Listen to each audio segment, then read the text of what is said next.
छत्रपती शिवाजी महाराजांचा अपमान करणाऱ्या प्रशांत कोरटकरला सुरक्षेच्या कारणामुळे आधीच कोर्टामध्ये आणलंय आणि ही सुनावणी आता सुरू झालेली आहे। कोरटकरला पहिल्यांदा कोर्टासमोर हजर करताना शिवप्रेमींनी मोठी गर्दी सुद्धा केली होती। कोरटकरला कोल्हापुरी पायताडांचा हिसका दाखवण्याचा प्रयत्न 2 वेळा झाला होता।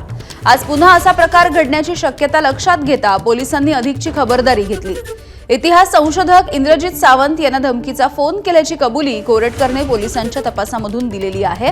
हैदराबादच्या मार्गे चेन्नईला पळून जाणार होतो याची कबुली सुद्धा त्याने पोलिसांना दिली आहे।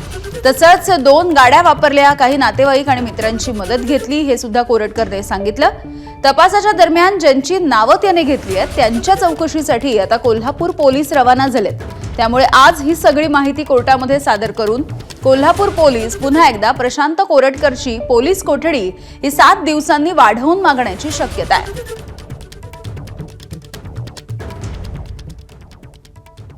तर कोर्टाच्या बाहेर गोंधळ घालणारा आंदोलक आता ताब्यात घेण्यात आलेला आहे। दरम्यान न्यायालयीन प्रक्रिया पूर्ण झाल्याच्या नंतर प्रशांत कोरटकर याला नेत असताना काही दिवसांपूर्वी त्याच्यावरती चप्पल फेकण्याचाही प्रयत्न झाला होता। दरम्यान ज्या आंदोलकाने चप्पल फेकली तो आंदोलक आजही न्यायालयाच्या बाहेर होता आणि सुरक्षेच्या कारणास्तव या आंदोलकाला पोलिसांनी ताब्यात घेतलं।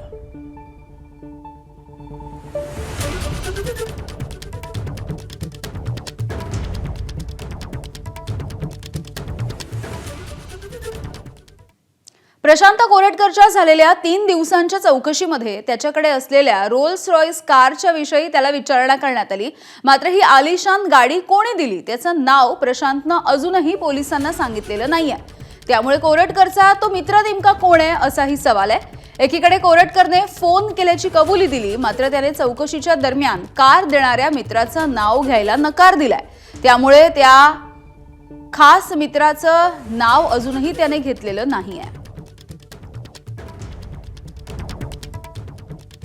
मंदार गोंजारी आमचे प्रतिनिधी आपल्याला या सगळ्या संदर्भात माहिती देतील। मंदार, आता सुनावणीला सुरुवात झालेली आहे। 3 दिवस आपण पाहिलंय पोलिसांनी चौकशी केली। आजच्या सुनावणीमध्ये नेमकं काय काय येऊ शकतं समोर आणि काय काय विषय समोर आणले जाऊ शकतात, कोर्टाला या कोणते विषय दाखवून दिले जाऊ शकतात आणि दुसरं म्हणजे कारच्या विषयी जे व्हिडिओ व्हायरल झाले होते ती कार नेमकी कोणाची याबद्दल अजूनही त्याने काही सांगितलं नाहीये। 2 वेगळे विषय आहेत। प्रशांत कोरटकरला ज्या कारणासाठी अटक झालेली आहे ती इंद्रजित सावंत यांना धमकी दिल्याबद्दल आणि छत्रपती शिवाजी महाराज आणि छत्रपती संभाजी महाराज यांच्याबद्दल आक्षेपार्ह बदनामीकारक वक्तव्य केल्याबद्दल। तर त्या प्रकरणाचा तपास कोल्हापूर पोलीस करतायत। या सगळ्या प्रकरणानंतर प्रशांत कोरटकर फरार झाला होता। मधल्या काळात त्याला पळून जायला कोणी मदत केली, कोणती वाहनं त्यांनी वापरली, तो कुठे कुठे गेला, या सगळ्याचा तपास जो आहे तो कोल्हापूर पोलिसांना करायचा आहे। त्यासाठी आज त्याची पोलीस कोठडी आणखी वाढवून मागण्याचा कोल्हापूर पोलिसांचा प्रयत्न असेल। दुसरं प्रकरण आहे ते या प्रशांत कोरटकरकडे जी आलिशान रोल्स रॉयस कार आढळून आली होती। प्रशांत कोरटकरनी स्वतःच या रोल्स रॉयस कारमध्ये तो बसल्याचा व्हिडिओ सोशल मीडियावरती टाकला होता। 7 ते 8 कोटी रुपये या कारची किंमत आहे आणि ही कार ज्याच्या नावावरती आहे तो आहे महेश मोतेवार। हजारो गुंतवणूकदारांची हजारो कोटी रुपयांची फसवणूक केल्याचा महेश मोतेवारवरती आरोप आहे। समृद्ध जीवन घोटाळा म्हणून जो घोटाळा समोर आलेला होता 10 वर्षांपूर्वी त्याचा हा सूत्रधार, त्याच्या नावावरती असलेली ही रोल्स रॉयस कार। मात्र ही रोल्स रॉयस कार एका तिसऱ्याच व्यक्तीला विकल्याचं दाखवण्यात आलं आणि तिथून ती प्रशांत कोरटकरकडे आली। मात्र हा मधला व्यक्ती कोण आहे याची चौकशी CIDने सुरू केलेली आहे। CIDने त्यासाठी कोल्हापूर पोलिसांना पत्र दिलं।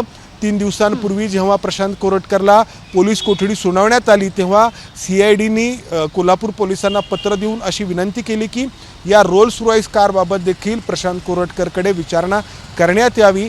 तेव्हा कोल्हापूर पोलिसांनी या 3 दिवसांच्या पोलीस कोठडीमध्ये प्रशांत कोरटकरला याबद्दल विचारलं। मात्र ही रोल्स रॉयस कार नक्की कोणाची आहे, त्याच्या कोणत्या मित्राची आहे हे सांगण्यास प्रशांत कोरटकरनी नकार दिलाय। त्यामुळे तो मित्र कोण आणि त्याचं नाव प्रशांत कोरटकर का घेत नाहीये आणि त्याच्याही पुढचा भाग की एका घोटाळ्यातील गाडी या प्रशांत कोरटकरच्या मित्राकडे आली कशी, त्याला कोणी मदत केली का, हे सगळे प्रश्न या निमित्ताने उपस्थित होत आहेत। अगदी धन्यवाद मंदार या सगळ्या सविस्तर माहितीसाठी। ABP माझा, उघडा डोळे बघा नीट।